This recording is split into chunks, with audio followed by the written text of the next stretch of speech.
Hey guys, मैं एकलव्य आज आपको कॉजेटिव वर्ब पार्ट 4 पढ़ाने जा रहा हूं। इससे पहले वाले वीडियो में हम लोगों ने फर्स्ट स्ट्रक्चर के बारे में पढ़ा था और इसमें हम लोगों ने सीखा था केवल दो व्यक्ति या वस्तु रहता है, पहला और दूसरा। जब केवल दो व्यक्ति या वस्तु हो, पहला प्रेरित करने वाला और दूसरा प्रेरित होने वाला। अब दो स्थितियां हो सकती हैं। पहली स्थिति, पहला प्रेरित करने वाला दूसरे को प्रेरित करता है और दूसरा ही प्रेरित होकर अंतिम क्रिया करता है, लेकिन किसी तीसरे पर क्रिया का फल नहीं पड़ता है और तीसरे की चर्चा भी नहीं रहती है। तो ऐसी स्थिति में कॉज या मेक का प्रयोग किया जाता है। यहां पहला प्रेरित करने वाला भी क्रिया करने में संलिप्त रहता है। पहली स्थिति में हम लोग इस प्रकार के स्ट्रक्चर का प्रयोग करते हैं। इसको हम लोगों ने पिछले वीडियो में खूब अच्छी तरह सीख लिया था। इसमें देखिए, पहला जो ऑब्जेक्ट है उसके साथ हमेशा को लगा हुआ रहता है। देखिए को, कभी कभी आपको लगेगा कि को लगा हुआ नहीं रहता है, लेकिन फिर भी आप उसके साथ को लगा सकते हैं। जैसे यदि कहीं लिखा हो मुझे, तो आप मुझको भी लिख सकते हैं। यदि कहीं लिखा हुआ है हमें, तो उसके जगह पर आप हमको भी लिख सकते हैं, हम लोगों को भी लिख सकते हैं, हम सबों को भी लिख सकते हैं। तो देखा यहां आपने को लगा हुआ है। यदि कहीं लिखा हुआ है तुम्हें, तो आप तुम्हें के बदले तुमको भी बोल सकते हैं, तुम लोगों को भी बोल सकते हैं, तुम सबों को भी बोल सकते हैं। यानी को लगाकर आप तुम्हें को बोल सकते हैं। आपको एक अलग शब्द है, इसको पहले तरीका से बिना को लगाए हुए नहीं बोला जा सकता है। यदि कहीं उसे लिखा रहे, तो आप इसके जगह पर उसको लिख सकते हैं। यदि कहीं उन्हें लिखा रहे, तो आप उन्हें के जगह पर उनको लिख सकते हैं, उन लोगों को लिख सकते हैं, उन सबों को लिख सकते हैं। लेकिन राम को के जगह पर पहला वाला तरीका से नहीं बोल सकते हैं।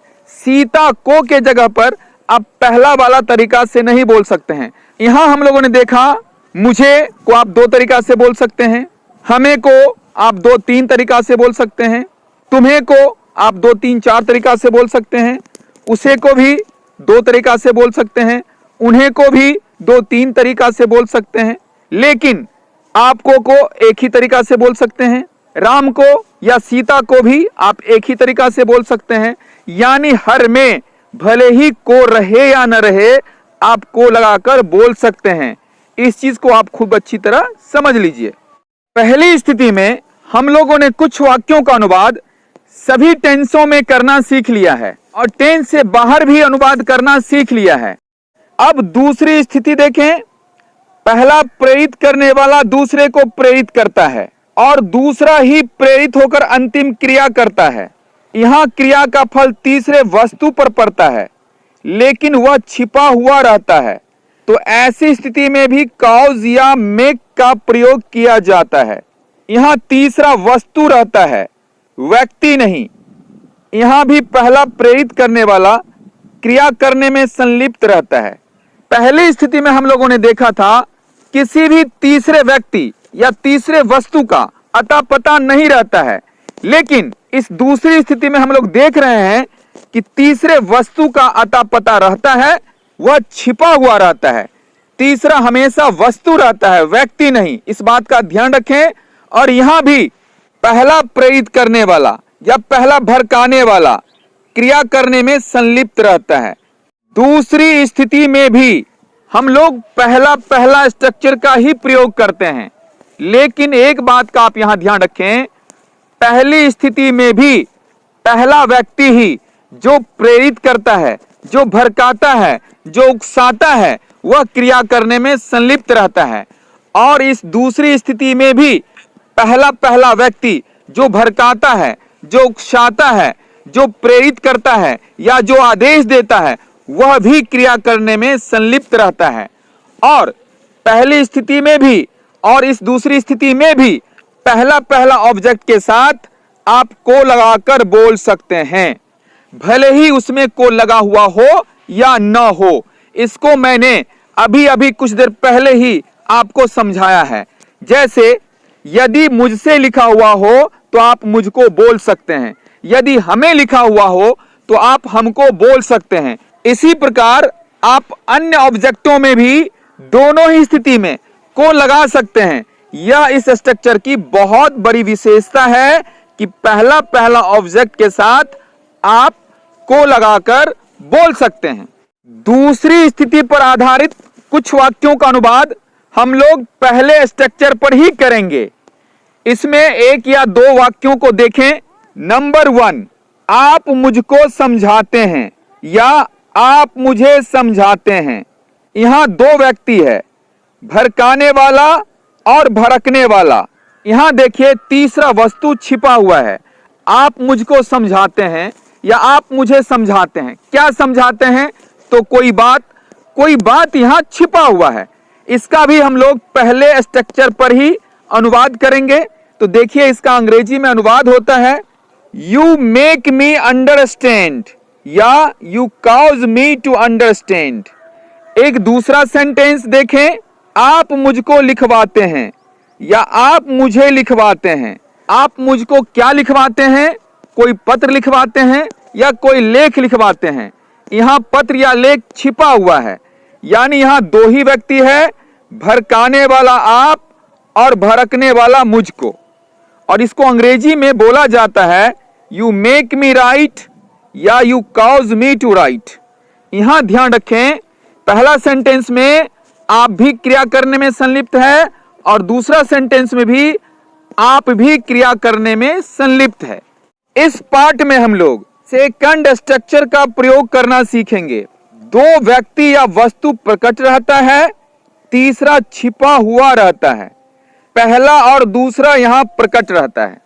जब तीन व्यक्तियों या वस्तुओं में से दो उपस्थित हों, अर्थात दो वर्तमान हों और तीसरा छिपा हुआ हो, पहला प्रेरित करने वाला और दूसरा प्रेरित होने वाला। अब दो स्थितियां हो सकती हैं। पहली स्थिति, पहला प्रेरित करने वाला दूसरे को प्रेरित करता है और दूसरा ही प्रेरित होकर क्रिया करता है। यहां क्रिया का फल तीसरे वस्तु या व्यक्ति पर पड़ता है, लेकिन वह छिपा हुआ रहता है। तो ऐसी स्थिति में गेट या हैव का प्रयोग किया जाता है।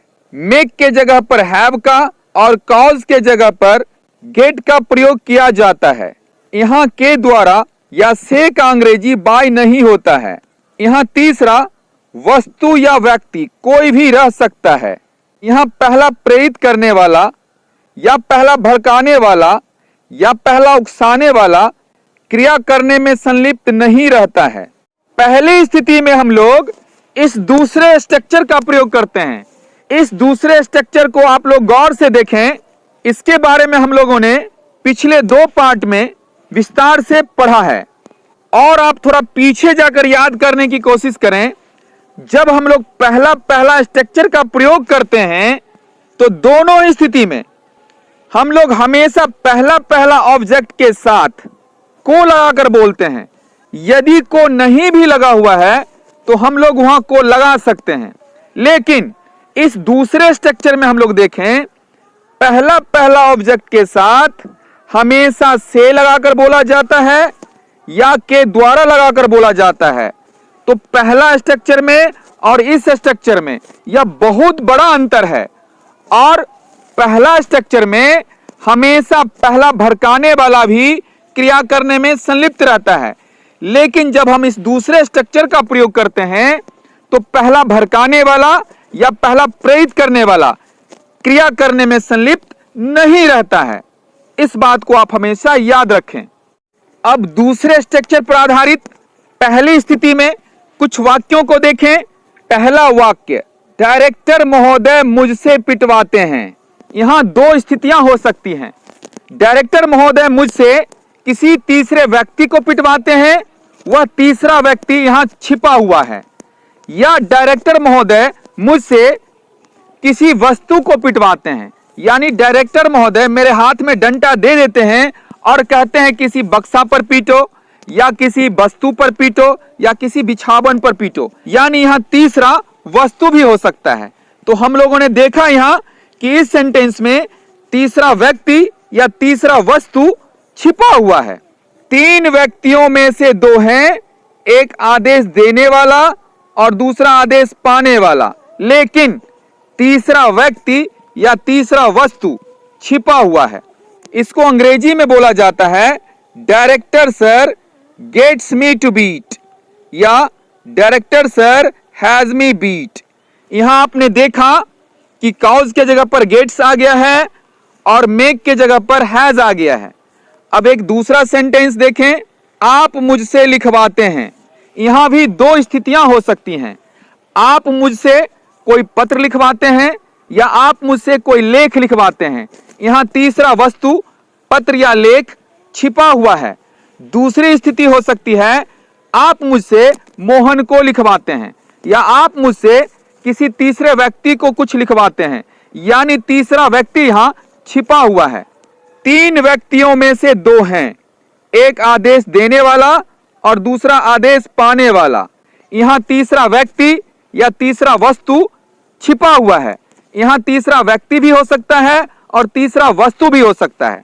इस सेंटेंस को अंग्रेजी में बोला जाता है you get me to write या यू हैव मी राइट। यहां आपने देखा कि पहला स्ट्रक्चर में जहां काउज था, इस स्ट्रक्चर में वहां गेट है, और पहला स्ट्रक्चर में जहां मेक था, इस स्ट्रक्चर में वहां हैव है। एक चीज पहला स्ट्रक्चर में हम लोगों ने देखा था कि वहां पहला ऑब्जेक्ट के साथ को लगता है, लेकिन इस स्ट्रक्चर में हम लोग देखते हैं कि पहला ऑब्जेक्ट के साथ से लगता है। देखिए यहां से लगा हुआ है। यहां आप चाहें तो मुझसे के जगह पर मेरे द्वारा भी लिख सकते हैं। दूसरे सेंटेंस में देखिए पहला ऑब्जेक्ट के साथ से लगा हुआ है। इस मुझसे के जगह पर आप चाहें तो मेरे द्वारा भी लिख सकते हैं। पहला स्ट्रक्चर पर ही आधारित दूसरी स्थिति को देखें। पहला प्रेरित करने वाला दूसरे को प्रेरित करता है और दूसरा प्रेरित होकर तीसरे को प्रेरित करता है। यहां अंतिम क्रिया तीसरा करता है, लेकिन वह छिपा हुआ रहता है। ऐसी स्थिति में गेट या हैव का प्रयोग किया जाता है। मेक के जगह पर हैव का और कॉज के जगह पर गेट का प्रयोग किया जाता है। यहां के द्वारा या से का अंग्रेजी बाय नहीं होता है। यहां पहला प्रेरित करने वाला या पहला भड़काने वाला या पहला उकसाने वाला क्रिया करने में संलिप्त नहीं रहता है। दूसरी स्थिति में हम लोग दूसरे स्ट्रक्चर का प्रयोग करते हैं। यहां एक वाक्य को देखें, आप मुझसे हंसवाते हैं।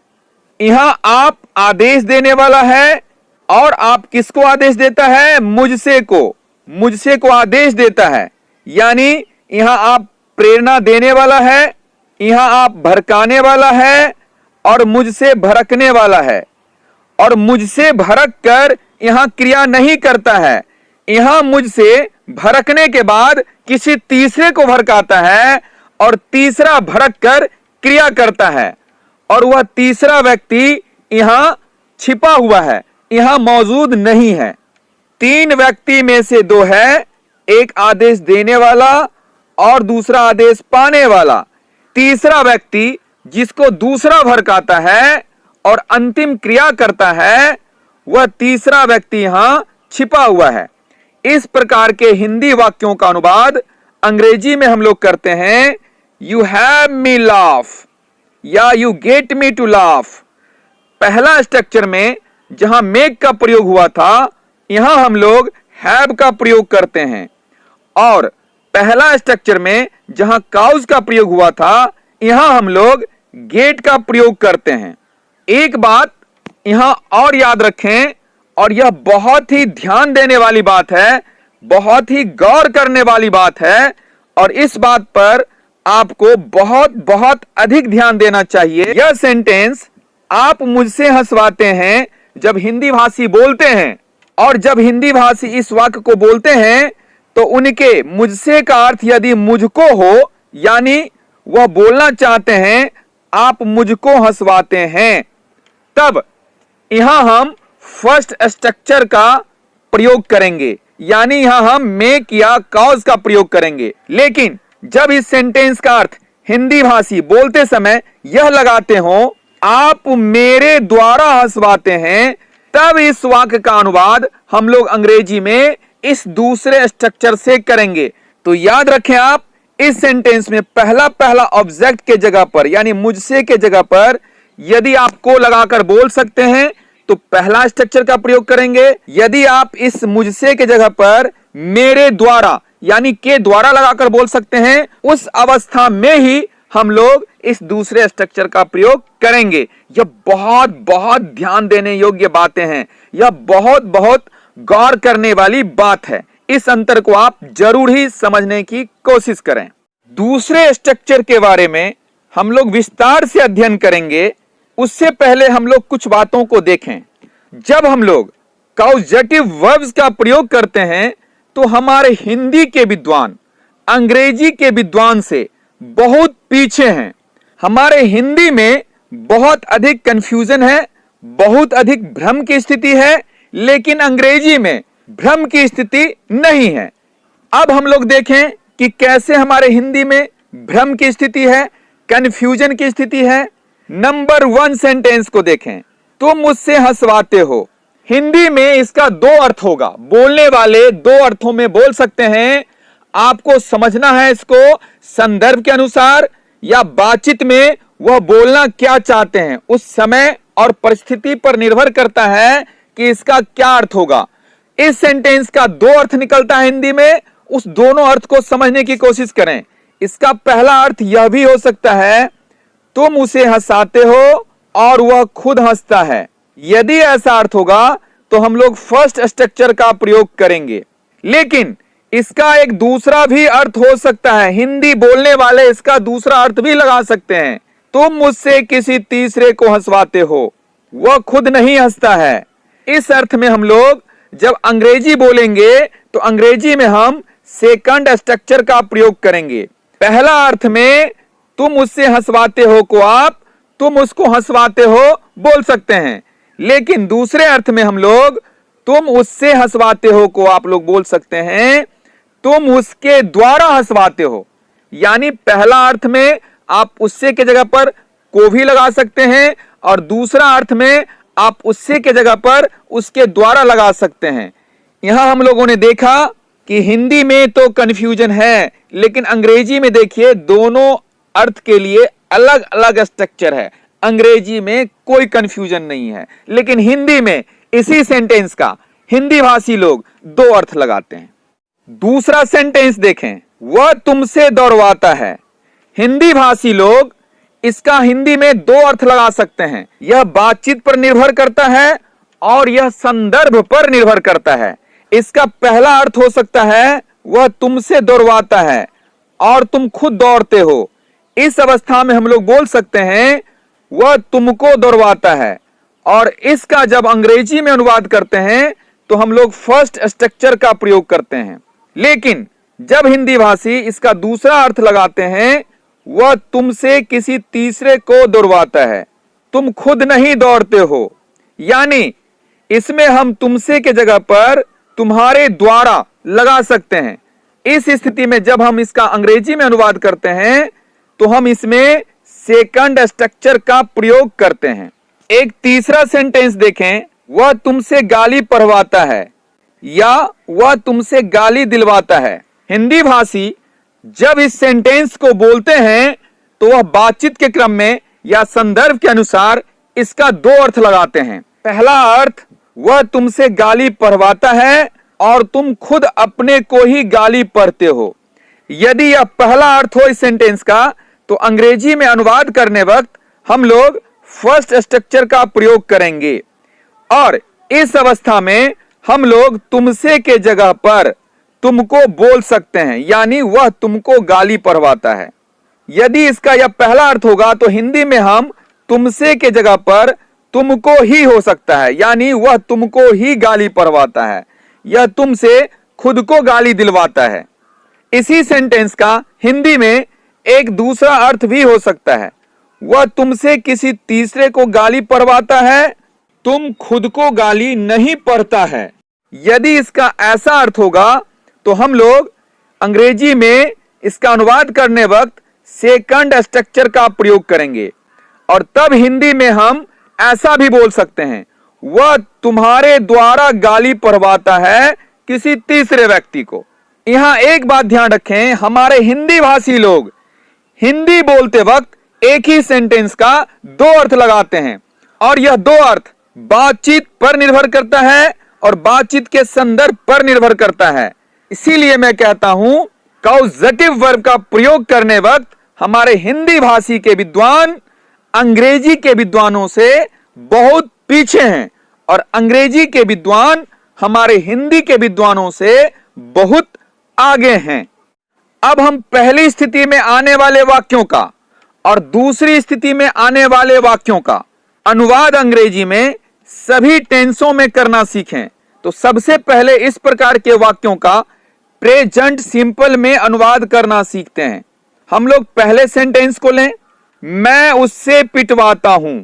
यहां मैं उसके द्वारा पिटवाता हूं भी आप लिख सकते हैं। मैं आदेश देता है उससे को और उससे खुद क्रिया करता है पीटने का, तो इसको अंग्रेजी में बोला जाता है I get him to beat या आई हैव हिम बीट। दूसरे सेंटेंस को लें, तुम मुझसे लिखवाते हो। तुम मुझसे या तो कोई पत्र लिखवाते हो या तुम मुझसे कोई लेख लिखवाते हो। यहां पत्र और लेख छिपा हुआ है। या तुम मुझसे किसी तीसरे व्यक्ति को लिखवाते हो, यहां तीसरा व्यक्ति छिपा हुआ है। तो इसका अनुवाद हम अंग्रेजी में करते हैं you get me to write या यू हैव मी राइट। एक तीसरे सेंटेंस को लें, वह मुझसे पढ़वाती है। इस हिंदी सेंटेंस का हिंदी में दो अर्थ हो सकता है। दोनों अलग अलग अर्थों को हम लोग समझने की कोशिश करें। वह मुझसे पढ़वाती है, क्या पढ़वाती है? कोई पत्र या कोई लेख। यहां वस्तु छिपा हुआ है, तो इसका अंग्रेजी में अनुवाद होगा she gets me to read. वह मुझसे पढ़वाती है। इसका एक दूसरा भी अर्थ हो सकता है। क्या अर्थ हो सकता है? वह मुझसे श्याम को पढ़वाती है, वह मुझसे मोहन को पढ़वाती है। यहां व्यक्ति छिपा हुआ रहता है। यदि व्यक्ति छिपा हुआ रहेगा तो वह मुझसे पढ़वाती है का अंग्रेजी में अनुवाद होगा she gets me to teach, तब रीड नहीं होगा। इस बात को आप हमेशा ध्यान में रखें। 4, वह तुमसे खरीदवाती है। वह तुमसे को आदेश देती है और तुम खरीदते हो। यहां कुछ वस्तु खरीदा जाता है, तो इसको अंग्रेजी में बोला जाता है she gets you to buy. Number 5, मैं उससे जोतवाता हूं। मैं उससे को आदेश देता हूं और उससे क्रिया करता है। यहां क्या जोतवाता है? तो कोई खेत जोतवाता है। तीसरा वस्तु यहां खेत छिपा हुआ है। इस सेंटेंस को अंग्रेजी में बोला जाता है I get him to plough. Number 6, वे लोग उस लड़का से खिलवाते हैं। यहां वे लोग उस लड़का को आदेश देते हैं और वह लड़का किसी तीसरे व्यक्ति को खिलाता है, तो इसको अंग्रेजी में बोला जाता है they get that boy to feed. Number 7, मैं तुमसे तंग करवाता हूं। मैं तुमसे को आदेश देता हूं और तुमसे किसी तीसरे व्यक्ति को तंग करता है। तीसरा व्यक्ति यहां छिपा हुआ है। एक बात और आप यहां ध्यान रखें, यहां तुमसे के जगह पर तुम्हारे द्वारा भी लिख सकते हैं, यानी मैं तुम्हारे द्वारा तंग करवाता हूं किसी तीसरे व्यक्ति को। तीसरा व्यक्ति यहां छिपा हुआ है, तो इसको अंग्रेजी में बोला जाता है I get you to wakes. Number 8, वे मुझसे मदद करवाते हैं। वे मुझसे को आदेश देते हैं और मैं किसी तीसरे व्यक्ति की मदद करता हूं। तीसरा व्यक्ति यहां छिपा हुआ है। इस सेंटेंस को अंग्रेजी में बोला जाता है they get me to help. Number 9, वह सीता से बंटवाता है। वह सीता को आदेश देता है और सीता बांटने का काम करती है। कोई वस्तु, यहां वस्तु छिपा हुआ है। यहां हम इस सेंटेंस को चाहें तो बोल सकते हैं दूसरे तरीका से, वह सीता के द्वारा बंटवाता है, और इसको अंग्रेजी में बोला जाता है he gets Sita to distribute. यहां हम लोगों ने देखा कि अंग्रेजी में हम लोग सेकंड स्ट्रक्चर का प्रयोग करते हैं। नंबर 10, वह तुमसे शोषण करवाता है। वह आदेश देता है तुमसे को और तुमसे किसी तीसरे व्यक्ति का शोषण करता है। तीसरा व्यक्ति यहां छिपा हुआ है। और यहां एक चीज और याद रखें, पहला वह क्रिया करने में संलिप्त नहीं रहता है। इसको अंग्रेजी में बोला जाता है he gets you to exploit. Number 11, तुम उस लड़का से चेतावनी दिलवाते हो। इसको अंग्रेजी में बोला जाता है you get that boy to warn. Number 12, मेरा भाई मुझसे चेतावनी दिलवाता है। मेरा भाई मुझसे को आदेश देता है, मुझसे क्या करता है, किसी तीसरे को चेतावनी देता है, यानी यहां दूसरा व्यक्ति क्रिया करता है। इसको अंग्रेजी में बोला जाता है my brother gets me to warn. यहां दूसरे प्रकार के स्ट्रक्चर का प्रयोग किया जाता है। नंबर 13, आप मुझसे हंसवाते हैं। आप मुझसे को आदेश देते हैं और मुझसे किसी तीसरे व्यक्ति को हंसाता है। यहां आप आदेश देता है मुझसे को और मुझसे खुद नहीं हंसता है, मुझसे किसी तीसरे को आदेश देता है, मुझसे किसी तीसरे को प्रेरित करता है, मुझसे किसी तीसरे को उकसाता है, मुझसे किसी तीसरे को भड़काता है और तीसरा भड़क कर हंसने की क्रिया करता है। तो इस अवस्था में हम लोग यहां दूसरे स्ट्रक्चर का प्रयोग करेंगे और इसको अंग्रेजी में बोला जाएगा you get me to laugh या यू हैव मी लाफ। नंबर 14, डायरेक्टर महोदय मुझसे पिटवाते हैं। इसको अंग्रेजी में बोला जाता है director sir gets me to beat या director sir has me beat. नंबर 15, आप मुझसे लिखवाते हैं। आप मुझसे क्या लिखवाते हैं? कोई लेख लिखवाते हैं या कोई पत्र लिखवाते हैं। आप मुझसे किसी दूसरे व्यक्ति को लिखवाते हैं, यानी यहां व्यक्ति भी हो सकता है, वस्तु भी हो सकता है। इसको अंग्रेजी में बोला जाता है you get me to write या यू हैव मी राइट। यहां एक चीज और ध्यान रखें आप, मैं कई बार बोल चुका हूं, फिर बोल रहा हूं, यहां जितना भी पहला ऑब्जेक्ट है से के जगह पर आप के द्वारा लगा सकते हैं। इस प्रकार के कुछ वाक्यों को प्रेजेंट कंटिन्यूअस में देखें। नंबर 1, मैं उससे पिटवा रहा हूं। इसको अंग्रेजी में बोला जाता है I am getting him to beat या I am having him beat. नंबर 2, तुम मुझसे लिखवा रहे हो। इसको अंग्रेजी में बोला जाता है you are getting me to write या you are having me write. नंबर 3, वह मुझसे पढ़वा रही है। इसको अंग्रेजी में लिखा जाता है she is getting me to read. Number 4, मैं तुमसे तंग करवा रहा हूं। इसको अंग्रेजी में बोला जाता है I am getting you to wakes. Number 5, वे मुझसे मदद करवा रहे हैं। अंग्रेजी में इसका अनुवाद होता है they are getting me to help. Number 6, वह सीता से बंटवा रहा है। इसको अंग्रेजी में बोला जाता है he is getting Sita to distribute. इस प्रकार के कुछ वाक्यों को प्रेजेंट परफेक्ट में देखें। नंबर 1, मैं उससे पिटवा चुका हूं या मैंने उससे पिटवाया है या मैंने उससे पिटवा दिया है। इसको अंग्रेजी में बोला जाता है I have got him to beat या I have had him beat. नंबर 2, तुम मुझसे लिखवा चुके हो या तुमने मुझसे लिखवाया है या तुमने मुझसे लिखवा लिया है।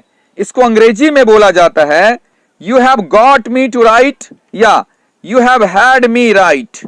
नंबर 3, वह मुझसे पढ़वा चुकी है या उसने मुझसे पढ़वा लिया है। इसको अंग्रेजी में बोला जाता है she has got me to read. Number 4, वह तुमसे शोषण करवा चुका है। इसका अंग्रेजी में अनुवाद होता है he has got you to exploit। Number 5, तुम उस लड़का से चेतावनी दिलवा चुके हो या तुमने उस लड़का से चेतावनी दिलवाया है। इसका अंग्रेजी में अनुवाद होता है you have got that boy to warn। Number 6, मेरा भाई मुझसे चेतावनी दिलवा चुका है। इसे अंग्रेजी में बोला जाता है my brother has got me to warn। इस प्रकार के कुछ वाक्यों को हम लोग प्रेजेंट परफेक्ट कंटिन्यूअस में देखें। नंबर 1, मैं उससे पिटवाता रहा हूं। इसको अंग्रेजी में बोला जाता है I have been getting him to beat या I have been having him beat. नंबर 2, तुम मुझसे लिखवाते रहे हो।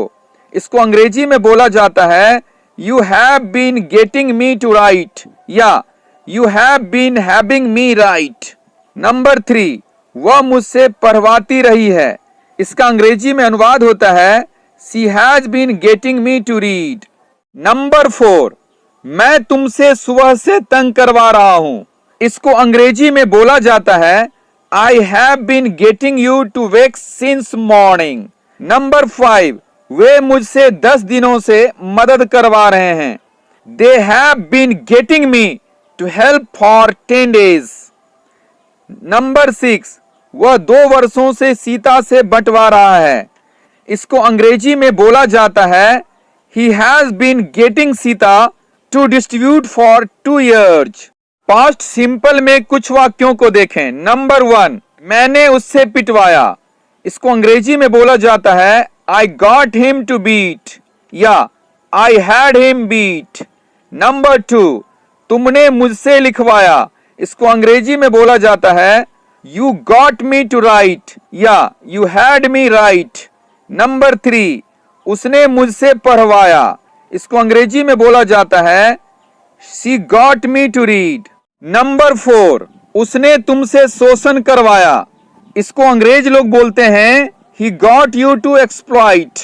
नंबर 5, तुमने उस लड़का से चेतावनी दिलवाया। इसका अंग्रेजी होता है you got that boy to warn। Number 6, मेरे भाई ने मुझसे चेतावनी दिलवाया। इसका अंग्रेजी होता है my brother got me to warn। Past continuous में कुछ सेंटेंस को देखें। नंबर 1, मैं उससे पिटवा रहा था। इसकी अंग्रेजी होती है I was getting him to beat या I was having him beat। Number 2, तुम मुझसे लिखवा रहे थे। इसकी अंग्रेजी होती है You were getting me to write या You were having me write। Number 3, वह मुझसे पढ़वा रही थी। इसकी अंग्रेजी होती है She was having me read। Number 4, वह तुमसे खरीदवा रही थी। इसको अंग्रेजी में बोला जाता है She was getting you to buy। Number 5, मैं उससे जुतवा रहा था। इसको अंग्रेजी में बोला जाता है I was having him plow। Number 6, वे लोग उस लड़का से खिलवा रहे थे। They were getting that boy to feed। Past perfect में कुछ सेंटेंस को देखें। नंबर 1, वह तुमसे खरीदवा चुकी थी। इसको अंग्रेजी में बोला जाता है She had got you to buy या She had had you buy। Number 2, मैं उससे जुतवा चुका था। I had got him to plow या I had had him plow। Number 3, वे लोग उस लड़का से खिलवा चुके थे। इसको अंग्रेजी में बोला जाता है They had got that boy to feed। Number 4, मैं तुमसे तंग करवा चुका था। इसको अंग्रेज लोग बोलते हैं I had got you to vex या I had had you vex। Number 5, वे मुझसे मदद करवा चुके थे। इसको अंग्रेज लोग बोलते हैं They had got me to help। Number 6, वह सीता से बंटवा चुका था। इसको अंग्रेजी में बोला जाता है He had got Sita to distribute। Past perfect continuous में कुछ सेंटेंस को देखें। नंबर 1, वह तुमसे खरीदवाती रही थी। इसको अंग्रेजी में बोला जाता है She had been getting you to buy या She had been having you buy। Number 2, मैं उससे 10 दिनों से जुतवा रहा था। अंग्रेजी में इसे लिखा जाता है I had been getting him to plow for 10 days। Number 3, मैं तुमसे सुबह से तंग करवा रहा था। अंग्रेजी में इसे लिखते हैं I had been getting you to vex since morning। Number 4, वे मुझसे मदद करवाते रहे थे।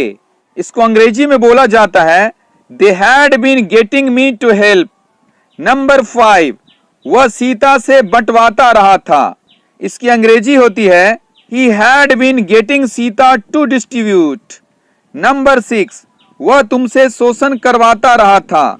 इसको अंग्रेजी में बोला जाता है He had been having you exploit। Future simple में कुछ सेंटेंस को देखें। नंबर 1, मैं उससे पिटवाऊंगा। अंग्रेजी में इसे बोला जाता है I shall get him to beat या I shall have him beat। Number 2, तुम मुझसे लिखवाओगे। ब्रिटिश लोग इसे बोलते हैं You will get me to write या You will have me write। Number 3, वह मुझसे पढ़वाएगी। ब्रिटिश लोग इसे कहते हैं She will get me to read। Number 4, वह तुमसे खरीदवाएगी। अंग्रेजी में इसे लिखा जाता है She will get you to buy। Number 5, मैं उससे जोतवाऊंगा। I shall get him to plow। Number 6, वे लोग उस लड़का से खिलवाएंगे। They will get that boy to feed।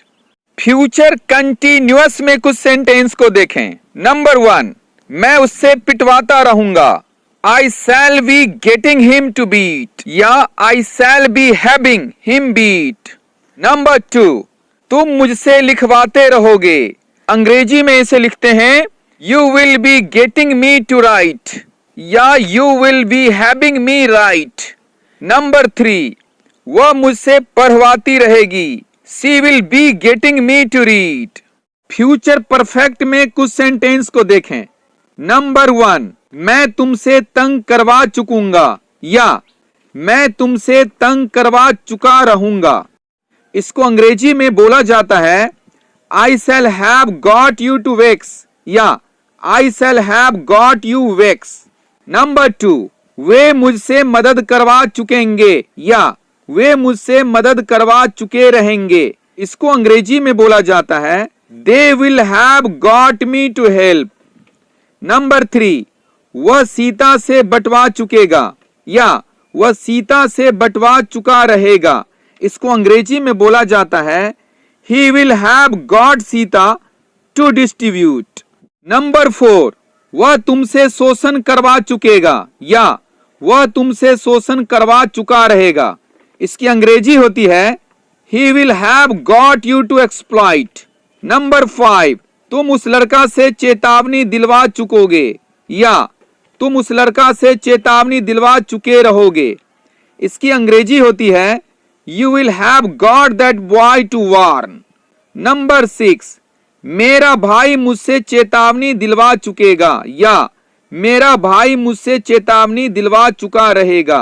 इसको अंग्रेज लोग बोलते हैं My brother will have got me to warn। Future perfect continuous में कुछ वाक्यों को देखें। नंबर 1, मैं उससे पिटवाता हुआ रहूंगा। इसको अंग्रेज लोग बोलते हैं I shall have been getting him to beat या I shall have been having him beat। Number 2, तुम मुझसे लिखवाते हुए रहोगे। इसको अंग्रेजी में बोला जाता है You will have been getting me to write या You will have been having me write। Number 3, वह मुझसे सुबह से पढ़वाती रहेगी। इसको अंग्रेजी में बोला जाता है She will have been getting me to read from morning या She will have been having me read from morning। Number 4, वह तुमसे 2 घंटों से खरीदवाती रहेगी। इसको अंग्रेजी में बोला जाता है She will have been getting you to buy for 2 hours या She will have been having you buy for 2 hours। यहां आप देखें, यहां from लगा हुआ है। यदि यही पास्ट परफेक्ट कंटिन्यूअस होता या प्रेजेंट परफेक्ट कंटिन्यूअस होता तो वहां सिंस लगता। जहां प्रेजेंट परफेक्ट कंटिन्यूअस और पास्ट परफेक्ट कंटिन्यूअस में सिंस लगता है वहां फ्यूचर परफेक्ट कंटिन्यूअस में फ्रॉम लगता है, और जहां प्रेजेंट परफेक्ट कंटिन्यूअस में फॉर लगता है वहां पास्ट परफेक्ट कंटिन्यूअस में भी फॉर लगता है और फ्यूचर परफेक्ट कंटिन्यूअस में भी फॉर लगता है। नंबर 4, मैं तुमसे तंग करवाता रहूंगा। अंग्रेजी में इसे बोला जाता है I shall be getting you to vex। Number 5, वे मुझसे मदद करवाते रहेंगे। They will be getting me to help। Number 6, वह सीता से बंटवाता रहेगा। He will be getting Sita to distribute। इस प्रकार के सेंटेंस में शुड का प्रयोग देखें। नंबर 1, तुम्हें उससे लिखवाना चाहिए। जब यह सेंटेंस रहे तो सबसे पहले आप इस सेंटेंस से प्रेजेंट सिंपल में वाक्य बना लें। प्रेजेंट सिंपल में इसका वाक्य बनता है तुम उससे लिखवाते हो। इसका अनुवाद आप अंग्रेजी में कर लें। उसके बाद पहला वर्ब खोजें और उससे पहले शुड लगा दें। तब तुम्हें उससे लिखवाना चाहिए का अंग्रेजी में अनुवाद बनता है you should get him to write या you should have him write. और इस बात का भी हम लोग ध्यान रखेंगे कि शुड के बाद हमेशा वर्ब का फर्स्ट फॉर्म होता है। नंबर 2 सेंटेंस देखें, तुम्हें उससे लिखवाना चाहिए था। यदि किसी वाक्य में चाहिए था हो तो इसी सेंटेंस को हम लोग प्रेजेंट परफेक्ट में बना लेंगे। तुम उससे लिखवा चुके हो, और तुम उससे लिखवा चुके हो का अनुवाद हम लोग अंग्रेजी में करेंगे और सबसे पहला वर्ब खोजेंगे और उससे पहले शुड लगा देंगे। तो इस प्रकार तुम्हें उससे लिखवाना चाहिए था का अंग्रेजी में अनुवाद बनेगा you should have got him to write या you should have had him write. नंबर 3, मुझे तुमसे पिटवाना चाहिए। प्रेजेंट सिंपल में इसका वाक्य बनता है मैं तुमसे पिटवाता हूं। मैं तुमसे पिटवाता हूं का अंग्रेजी में अनुवाद कर लेंगे और पहला वर्ब खोजेंगे, उससे पहले शुड लगा देंगे। तब मुझे तुमसे पिटवाना चाहिए का अनुवाद हो जाएगा अंग्रेजी में I should get you to beat या I should have you beat. नंबर 4, मुझे तुमसे पिटवाना चाहिए था। इसका हम लोग प्रेजेंट परफेक्ट में सेंटेंस बना लेंगे मैं तुमसे पिटवा चुका हूं, और इसका अनुवाद हम लोग अंग्रेजी में कर लेंगे और पहला वर्ब खोजेंगे, उससे पहले शुड लगा देंगे। तो इस प्रकार मुझे तुमसे पिटवाना चाहिए था का अनुवाद अंग्रेजी में हो जाएगा I should have got you to beat या I should have had you beat.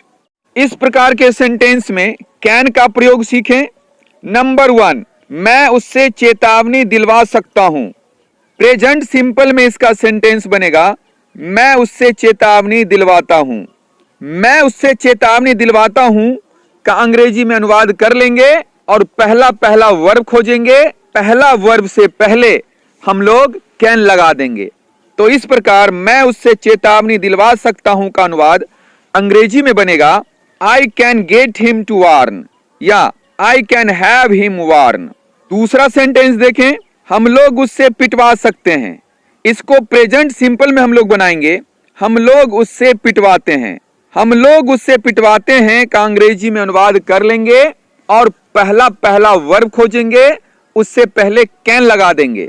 तो इस प्रकार हम लोग उससे पिटवा सकते हैं का अंग्रेजी में अनुवाद बनता है we can get him to beat या we can have him beat. इस प्रकार के सेंटेंस में कुड का प्रयोग सीखें। नंबर 1, मैं उससे चेतावनी दिलवा सकता था। आप इस सेंटेंस को भी प्रेजेंट परफेक्ट में बना लें और पहला वर्ब से पहले कुड लगा दें। तो इस प्रकार मैं उससे चेतावनी दिलवा सकता था का अनुवाद अंग्रेजी में बनेगा I could have got him to warn या I could have had him warn. नंबर 2, हम लोग उससे पिटवा सकते थे का अंग्रेजी में अनुवाद बनेगा we could have got him to beat या we could have had him beat. कुछ अन्य प्रकार के वाक्यों को भी देखें। नंबर 1, वह मुझसे लिखवाती रहती है। इसका अंग्रेजी में अनुवाद होता है she goes on getting me to write या she keeps on getting me to write या she keeps getting me to write या she continues to get me to write या she goes on having me write या she keeps on having me write या she keeps having me write या she continues to have me write. कुछ अन्य प्रकार के वाक्यों को देखें। नंबर 1, वह मुझसे लिखवाती ही रहती है। इसका अंग्रेजी में अनुवाद होता है she does nothing but get me to write या she does nothing but have me write. नंबर 2, मैं उससे पिटवाता ही रहता हूं। इसका अंग्रेजी में अनुवाद होता है I do nothing but get him to beat या I do nothing but have him beat। कुछ और अन्य प्रकार के वाक्यों को देखें। नंबर 1, तुम उससे तंग करवाने को हो या तुम उससे तंग करवाने वाले हो का अंग्रेजी में अनुवाद बनता है you are to get him to vex या you are to have him vex. नंबर 2, मैं तुमसे लिखवाने को हूं या मैं तुमसे लिखवाने वाला हूं का अंग्रेजी में अनुवाद बनता है I am to get you to write या I am to have you write. कुछ और अन्य प्रकार के वाक्यों को देखें। नंबर 1, उसका इरादा मुझसे लिखवाना है। इसका अंग्रेजी में अनुवाद होता है His intention is to get me to write या His intention is to have me write। Number 2, मेरा इरादा तुमसे बंटवाना है। My intention is to get you to distribute या My intention is to have you distribute। कुछ अन्य वाक्यों को देखें। नंबर 1, वह तुमसे लिखवाने ही वाला है या वह तुमसे लिखवाने को है। इसका अंग्रेजी अनुवाद होता है He is about to get you to write या He is about to have you write। Number 2, मैं तुमसे पिटवाने ही वाला हूं या मैं तुमसे पिटवाने ही को हूं। इसको अंग्रेजी में बोला जाता है I am about to get you to beat या I am about to have you beat। कुछ और अन्य प्रकार के वाक्यों को देखें। नंबर 1, मुझे उससे लिखवाना है या मुझे उससे लिखवाना पड़ता है या मुझे उससे लिखवाना होता है का अंग्रेजी में अनुवाद होता है I have to get him to write या I have to have him write. नंबर 2, मुझे तुमसे बंटवाना है या मुझे तुमसे बंटवाना पड़ता है या मुझे तुमसे बंटवाना होता है। इसका अंग्रेजी में अनुवाद होता है I have to get you to distribute या I have to have you distribute। कुछ और अन्य प्रकार के वाक्यों को देखें। नंबर 1, मुझे उससे लिखवाना ही है, मुझे उससे लिखवाना ही पड़ता है या मुझे उससे लिखवाना ही होता है। इसका अंग्रेजी में अनुवाद होता है I am bound to get him to write या I am bound to have him write या I am compelled to get him to write या I am compelled to have him write। Number 2, मुझे तुमसे पिटवाना ही है, मुझे तुमसे पिटवाना ही पड़ता है या मुझे तुमसे पिटवाना ही होता है। इसका अंग्रेजी में अनुवाद होता है I am bound to have you beat या I am bound to get you to beat या I am compelled to have you beat या I am compelled to get you to beat। कुछ इस प्रकार के वाक्यों को भी देखें। नंबर 1, तुम उससे लिखवाने लगते हो। इसको अंग्रेजी में बोला जाता है You begin to get him to write या You start getting him to write या You begin to have him write या You start having him write। Number 2, वह अपने भाई से पिटवाने लगती है। इसका अंग्रेजी में अनुवाद होगा She begins to have his brother beat या She starts having his brother beat या She begins to get his brother to beat या She starts getting his brother to beat। यहाँ एक चीज और ध्यान रखें, बिगिन के बाद टू प्लस वर्ब का फर्स्ट फॉर्म आया है, स्टार्ट के बाद वर्ब का फोर्थ फॉर्म आया है। कुछ विद्वान लोग स्टार्ट के बाद भी टू प्लस वर्ब का फर्स्ट फॉर्म यूज करते हैं। इस प्रकार के सेंटेंसों को भी देखें। नंबर 1, उसे तुमसे लिखवाने की आदत है। इसका अंग्रेजी में अनुवाद होता है He is in the habit of having you write या He is in the habit of getting you to write या He is habituated of having you write या He is used to having you write या He is accustomed to having you write या He has the habit of having you write।